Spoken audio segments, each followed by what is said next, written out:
तो बुद्ध ने एक ही चीज कही, आपने राज्य के लिए पिता को मारा, आपने सिंहासन के लिए पिता को मारा, आपने इस मुकुट के लिए पिता को मारा। अगर आप पिता को मार सकते हो इस मुकुट के लिए, सिंहासन के लिए, इस गद्दी के लिए,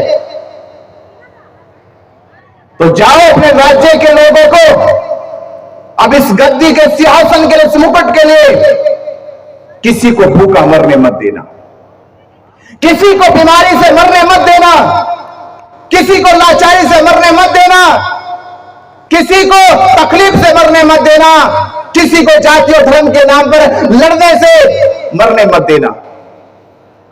उस दिन तुम्हारा ये सिंहासन, तुम्हारी उस गद्दी, तुम्हारा ये मुकुट तुम्हें शोभा देने लग जाएगा। मुझे मेरे शरीर पर यह जीवन शोभा देता है, इस मुकुट का मेरे लिए कोई काम नहीं। अजात शत्रु ने मुकुट उठाया और लेकर चल दिए। और अजात शत्रु ही नहीं, मगध के, राजगृह के, वैशाली के बड़े बड़े राजा महाराजा बुद्ध के सामने शिक्षा सीखने के लिए आते थे। सरलीकरण, किसे सरलीकरण कहोगे आप? हम एक जीवन को बांट रहे हैं, बांट। साइकिल का मिस्त्री है, गौर देना आप लोग बैठे हो, साइकिल का मिस्त्री है, और साइकिल के मिस्त्री से जाके कहो कि भाई किडनी का ऑपरेशन करना है आपको, तो साइकिल मिस्त्री जो साइकिल की ट्यूब में पंचर लगाता है, क्या वो किसी के किडनी का ऑपरेशन कर देगा? करेगा क्या? नहीं कर सकता ना। जब साइकिल पंचर लगाने वाला किडनी का ऑपरेशन नहीं कर सकता और किडनी का ऑपरेशन करने वाला इस मोबाइल को रिपेयर नहीं कर सकता, नहीं कर सकता ना। वो डॉक्टर है किडनी का, वो स्पेशलिस्ट है किडनी का, वो एमबीबीएस है, वो एमडी है, वो इंडिया का टॉप रैंक का डॉक्टर है, पर फिर भी मोबाइल रिपेयर नहीं कर सकता। अब इस सरलीकरण को समझ लेना। जब राष्ट्रीय बौद्ध महासम्मेलन की बात हो, जब राष्ट्रीय बौद्ध महासम्मेलन की बात हो, जब बुद्ध की बात होती हो, तो बुद्ध की बात कोई नेता नहीं कर सकता। हम नेताओं के पीछे चल के धर्म का राजनीतिकरण करने चलेंगे। ये राजनीतिकरण आपको लेकर डूबेगा। ये राजनीतिकरण धर्म को लेकर डूबेगा। जब नेता राजनीति के लिए स्वार्थी हो सकता है, तो धर्म के लिए कभी निस्वार्थ नहीं हो सकता। नेता कभी धर्म के लिए निस्वार्थ नहीं हो सकता। बाबा साहब डॉक्टर अंबेडकर जिन्हें अधिकार दिए, जाओ संविधान की लड़ाई लड़ो, जाओ पार्लियामेंट की लड़ाई लड़ो, जाओ विधायिका की लड़ाई लड़ो, सड़कों से लेकर सांसद तक लड़ो। इतने मौके दिए नेताओं को, इतने मौके नेताओं को दे दिए, इतने मौके लेने के बाद भी क्यों धर्म के सत्यानाश के पीछे पड़े हो? मैं अक्सर देखता हूं, बहुत सारे, एक ही कार्यक्रम में बहुत सारे कार्यक्रमों में देखता हूं धर्म के नाम से प्रोग्राम होगा। एक बार तो ऐसा पंपलेट मेरे पास आया कि धर्म समागम हो रहा है, धर्म समागम।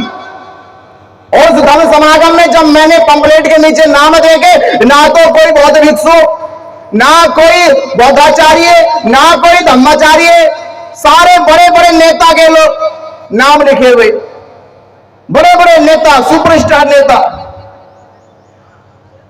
तो धर्म समागम का हो गया, वो तो नेता समागम हुआ, वो तो राजनीति समागम हुआ।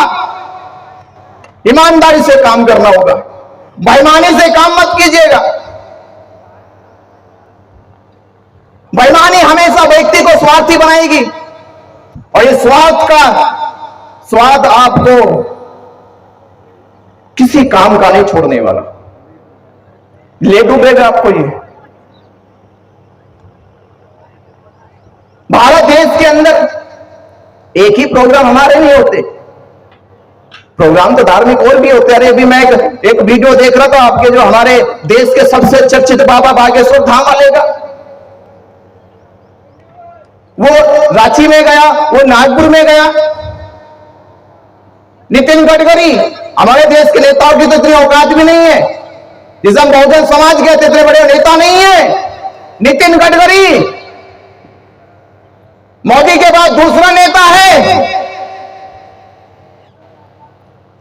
धीरेन्द्र शास्त्री गद्दी पे बैठा ऊपर, नितिन गडकरी सर झुकाता है, गुलदस्ता हाथ में पकड़ाता है, गुलदस्ता पकड़ाता हाथ में। 1 मिनट का मौका नितिन गडकरी को नहीं दिया गया, क्यों धर्म की बात कर सके, क्योंकि नितिन गडकरी को भी मालूम है मुझे ठेका मिला है राजनीति करने का, उसमें वो कोई कंजूसी नहीं करता है। पर धर्म की बात जो बैठा है बाबा, ये करेगा, इसी को जानकारी है। ये जिस दिन हमारा मैनेजमेंट ऐसा सही हो गया ना, जिस दिन हमारा ये मैनेजमेंट ठीक हो गया कि धर्म का काम, जो धर्म का प्रचारक है, जो धर्म का गाथा है, जो धर्म की जानकारी लेकर आया, जिसने धर्म के लिए समर्पण और त्याग किया है, वह धर्म की बात करेगा। राजनीति के लिए तो बहुत मंच लगते, बड़े बड़े मंच लगते। हमें ऐसा मैनेजमेंट बनाना होगा, तब हो सकता है हमारा विस्तार हो जाए समाज का। बाबा साहब डॉक्टर अंबेडकर जी का सपना, इतना महान सपने को आप लोग, बुद्ध का उतना महान सपना, सम्राट अशोक का उतना महान सपना, सम्राट अशोक के जीवन से सीख लीजिए। 70 साल की आयु में सम्राट अशोक को धम्म स्वीकार करने का अवसर मिला, और जब धम्म की बात आई, धम्म के प्रचार की बात आई, तो जानते सम्राट अशोक राजा, और केवल देश का नहीं, आधी एशिया का राजा था। आधी एशिया में एक छत्र राज था सम्राट अशोक का। पर धम्म के लिए एक शब्द नहीं बोला, और जब भिक्खु ने कहा कि आपको धम्म का दयात बनना है, धम्म की बात करनी है, तो खुद से इनकार कर दिया और अपने बेटा और बेटी को धम्म के प्रचार के लिए पहले से शिक्षित किया, प्रशिक्षित किया गया। और जब वो शिक्षित हो गए दोनों बच्चे, उन दोनों बच्चों को भिक्खु और भिक्खुनी बनाकर श्रीलंका और बर्मा भेज दिया गया। एक राजा में उस समय भी इतनी ताकत नहीं थी कि राजा होते हुए किसी भिक्खु के सामने धम्म का उपदेश दे सके। ये मैनेजमेंट की ताकत है। जब मैनेजमेंट बिगाड़ोगे तो फिर ना तो धर्म समझ में आएगा, ना राजनीति समझ में आएगी आपके। थोड़ा सोचना चाहिए भैया, हम इतना बड़ा मंच मिला है, वहां से वहां तक जाने का मिला, कि तो एक ही मंच में क्यों घुसोड़ते हो सबको।